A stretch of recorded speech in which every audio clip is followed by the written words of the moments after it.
ডাক্তাররা আজকে যে আন্দোলনটা করছে আমরা পুরোপুরি সমর্থন জানাচ্ছি, কারণ এই আন্দোলন দীর্ঘায়িত হওয়া খুব জরুরি। অ্যাটলিস্ট আজকে যদি আমরা এই আন্দোলনটা টেনে না নিয়ে যেতে পারি, কালকে আমরা সবাই বিপন্ন হয়ে যাব। ঘোষকে যে ক্রিয়াকর্মে ধরা হয়েছে সেটা আমাদের ধারণা একটাই, যে তাকে বাঁচানোর জন্য একটা প্রক্রিয়া চলছে। বাংলার মেয়েকে হারিয়েছে, আর বাংলার মেয়ে যতক্ষণ না বিচার পাবে, বাংলার একটা বাঙালি অবাঙালি সমস্ত ধর্ম নির্বিশেষে বাংলা উৎসবে কোনোদিনই ফিরতে পারবে না বললেন। যদিও আপনারা কি দাবি করছেন?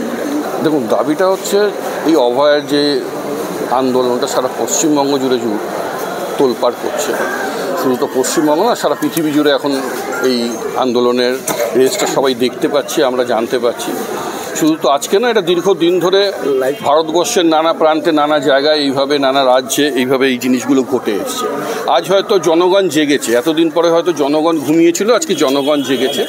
আর সেই ক্ষেত্রে আমাদের যখন 9 তারিখে এই ঘটনাটা ঘটে এবং পশ্চিমবঙ্গের মধ্যে প্রথম আমরাই একমাত্র 11 তারিখ সিপিডিআর ইন্ডিয়া হিউম্যান রাইটস এবং ওয়েস্ট বেঙ্গল ইউনিটি ফোরাম যৌথ উদ্যোগে আমরা ডেপুটেশন জমা দিই। অ্যাডভোকেট ইউনিটি ফোরাম আমরা যৌথ উদ্যোগে একটা ডেপুটেশন জমা দিই রাজ্যপালের কাছে, যাতে সিবিআই তদন্ত হোক। কারণ আমরা ওই 2 দিনের মধ্যেই দেখেছিলাম যে কীভাবে এভিডেন্সকে লোপাট করার একটা ভাবনা চিন্তা চলছে এবং ম্যানিপুলেট করার চেষ্টা চলছে দীর্ঘভাবে। তারপরেই দেখা গেছে যে যেখানে এভিডেন্স হয় সেখানকার হলঘরের পাশে যে বাথরুম, সেটাকে ভেঙে দেওয়া হয়েছে। নানা রকমভাবে কিন্তু চলেছে, কিন্তু এটার বিরুদ্ধে আজকে জনগণ কিন্তু সজাগ হয়েছে এবং জনগণ কিন্তু পথে নেমেছে। শুধু অ্যাডভোকেটরা বা আমরা মানবাধিকার কর্মীরা নই, সাধারণ থেকে সাধারণ মানুষ এবং ডাক্তাররা সবাই মাঠে নেমে পড়েছে এবং আপনাদের মিডিয়া বন্ধুদের সহযোগিতায় প্রত্যেকটা মানুষের কাছে গিয়ে পৌঁছচ্ছে যে ন্যায় বিচারটা আমরা সবাই চাই। আজকেও আমাদের আমাদের একটা ডেপুটেশন রাজ্যপালের কাছে আমরা জানাবো, যেটার উদ্দেশ্য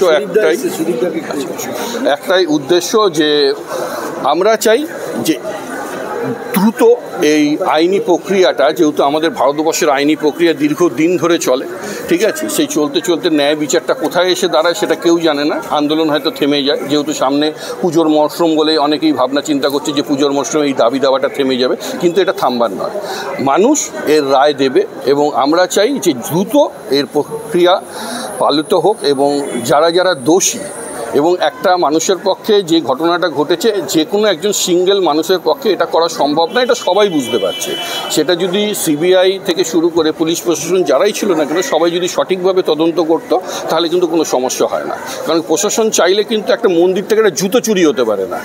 এত বড় ঘটনার এতদিন ধরে কেউ সেইভাবে ধরা পড়ছে না বা কোনো কাজ হচ্ছে না। আজকে সন্দীপ ঘোষকে যে ক্রিয়াকর্মে ধরা হয়েছে সেটা আমাদের ধারণা একটাই, যে তাকে বাঁচানোর জন্য একটা প্রক্রিয়া চলছে, কিন্তু মেন কালপিট তো তিনি। যে ঘটনাটা দীর্ঘদিন ধরে ঘটে চলেছে একটা এরকম একটা সরকারি হসপিটালে, সেটা হওয়া বাঞ্ছনীয় নয়। এবং যে ডাক্তারদেরকে পয়সা নিয়ে ডিগ্রি দেওয়া হয়, তাহলে মানুষের জীবনটা কোন মানুষের হাতে তুলে দেওয়া হচ্ছে, সেটা সবথেকে বড় প্রশ্ন। তা আগামী দিনে সে ডাক্তারদের কাছে আমাদের ভবিষ্যৎ বা আমাদের আগামী যে ভবিষ্যৎ বা প্রজন্ম যেগুলো রয়েছে, সেই জায়গাটা কোথায় এসে দাঁড়াচ্ছে। এর জন্য আমাদের এই আন্দোলন বৃহত্তর আন্দোলন এবং সারা জনগণ এর সঙ্গে সামিল হয়েছে, প্রত্যেকটা মানুষ নেমেছে। আমরা এই আন্দোলন চালিয়ে যাব। আমার নাম Atindra Ghosh, CPDR India human রাইটসের general secretary, all India general secretary.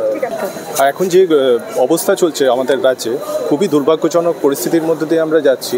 কারণ যা ঘটনা ঘটেছে, আমরা যদি পর্যালোচনা করি, তাহলে আমরা দেখতে পাবো যে এখানে সর্বোচ্চ শ্রেণী শাসনে, যিনি সর্বোচ্চ আসনে বসে আছেন, উনি প্রত্যক্ষ বা অপ্রত্যক্ষভাবে জড়িত। আমরা এই জিনিসটার সম্পূর্ণ রকম বিরোধিতা করছি। আমাদের আইনের বন্ধুবান্ধব আছে এবং আমরা ডাক্তাররা আজকে যে আন্দোলনটা করছে আমরা পুরোপুরি সমর্থন জানাচ্ছি, কারণ এই আন্দোলন দীর্ঘায়িত হওয়া খুব জরুরি। অ্যাটলিস্ট আজকে যদি আমরা এই আন্দোলনটা টেনে না নিয়ে যেতে পারি, কালকে আমরা সবাই বিপন্ন হয়ে যাব। সুদীপ ব্যানার্জি। বাংলার মেয়েকে হারিয়েছে, আর বাংলার মেয়ে যতক্ষণ না বিচার পাবে, বাংলার একটা বাঙালি অবাঙালি সমস্ত ধর্ম নির্বিশেষে বাংলা উৎসবে কোনোদিনই ফিরতে পারবে না। বাংলার নিজের মেয়েকে হারিয়েছে। আজকের বাংলা লজ্জিত, বাংলার নিজের মেয়েকে হারিয়ে। ইতিমধ্যেই আমরা যেটা খবর পেলাম সূত্র মারফত, প্রায় 25 থেকে 30 জন মানুষ চিকিৎসার অভাবে মারা গেছে। কেমনভাবে দেখছেন আপনি? বিষয় যেটা হচ্ছে যে দেখুন, একটা আন্দোলন, একটা সুষ্ঠু সমাজে এরকম একটা ঘটনা ঘটে গেলে আন্দোলন হবে, এটাই স্বাভাবিক। এইটা জায়গাটাকে কেউ আটকাতে পারবে না। কিন্তু আরেকটা দিকে মানবিক দিকটাকে বিচার করতে হবে। আজকের যদি সরকার প্রশাসন যদি মানবিক থাকতেন বা তাদের মানবিক রূপটা তুলে ধরতেন, ডাক্তারবাবুদের যে 5 দফা দাবি তার অন্তত 3টেকেও যদি মেনে নিতেন। ডাক্তারবাবুরা লালবাজার অভিযান যখন করলেন, আমরা দেখতে পেলাম যে তারা কিভাবে প্রোটেস্ট করেছেন। আমাদের কলকাতার নগরপাল পারলে হয়তো তাদেরকে অতক্ষণ ওয়েট নাও করাতে পারতেন, কিন্তু তারা তাদের পেশেন্সের পরীক্ষা নিলেন ডাক্তারবাবুদের। তো এইরকমভাবে ডিলে করে ডাক্তারবাবুদের, আমার মনে হয় দাবিগুলোকে মেনে নিয়ে ডাক্তারবাবুকে কাজে ফিরতে দেওয়াটা খুব প্রয়োজন। নাহলে সাধারণ মানুষ খুব বাজেভাবে এফেক্টেড হতো। আইনজীবী হিসেবে একটা কথা বলি, একটা কোনো আপনি বললেন সারদা নারদা, যে নিষ্পত্তি একটা কথা আর মামলার প্রোগ্রেস একটা কথা। একটা মামলাতে একদিনে জাস্টিস আসে না, কারণ আমাদের বিচার ব্যবস্থার মধ্যে সেই জাস্টিসকে আনতে গেলে অনেক জায়গা পেরিয়ে আসতে হয়, প্রমাণ সমস্ত কিছুকে নিয়ে তারপরে আমরা জাস্টিসটা পাই, সময় সাপেক্ষ ব্যাপার। বাট সিবিআই যে খারাপ কাজ করছে এটাও আপনি বলতে পারবেন না, নাহলে সিবিআইয়ের ওপরে আস্থা সাধারণ মানুষের থাকতো না। কারণ রাজ্য পুলিশ, কলকাতা পুলিশ যেটা করলেন, ওখানে এভিডেন্সগুলোকে সংরক্ষণ করলেন না, ফরেন্সিক এভিডেন্সকে সংরক্ষণ করেননি।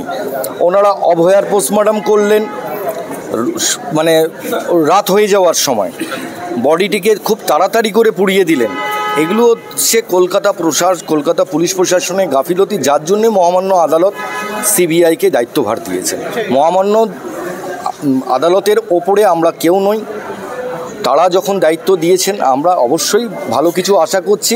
আর রাজ্য সরকারের কাছেও অনুরোধ করছি যে আপনারাও আর একটু বিনয় সহকারে ডাক্তারবাবুদের আন্দোলনটাকে দেখুন, তাদের দাবিটাকে মেনে নিয়ে জনগণকে সাহায্য করুন। আচ্ছা, এটা কি সেই বাংলা যেখানে আমরা দেখেছিলাম রবীন্দ্রনাথ ঠাকুরের রবীন্দ্রসঙ্গীত বাজার কথা ছিল একসময়, এখন দেখা যাচ্ছে ডাক্তারেরা কোথাও মস্তিষ্ক উপহার দিচ্ছে, কোথাও দেখছি পুলিশকে মেরুদণ্ড উপহার দিচ্ছে। আজকের বাংলা নিজের মেয়েকে হারিয়েছে, আজকের বাংলা লজ্জিত। এই বাংলার ঐতিহ্য, বাংলা একসময় গোটা ভারতবর্ষকে পথ দেখাতো। আজকে সেই জায়গায় দাঁড়িয়ে আমরা অভয়া আমাদের বোনকে হারিয়েছি। আইনজীবী মহল ভীষণভাবেই হচ্ছে রাগে ক্ষোভে ফুঁসছে। আর অ্যাডভোকেট ইউনিটি ফোরাম, দ্বিতীয় সর্ববৃহৎ আইনজীবী সংগঠন, তারা আমরা এর জন্য যত দূর লড়াই আন্দোলন করতে হয়, প্রচুর ডাক্তারবাবুরাও আমাদের সাথে আছেন, মানে আন্দোলনের সাথে আছেন, সেটা আমরা করে যাব।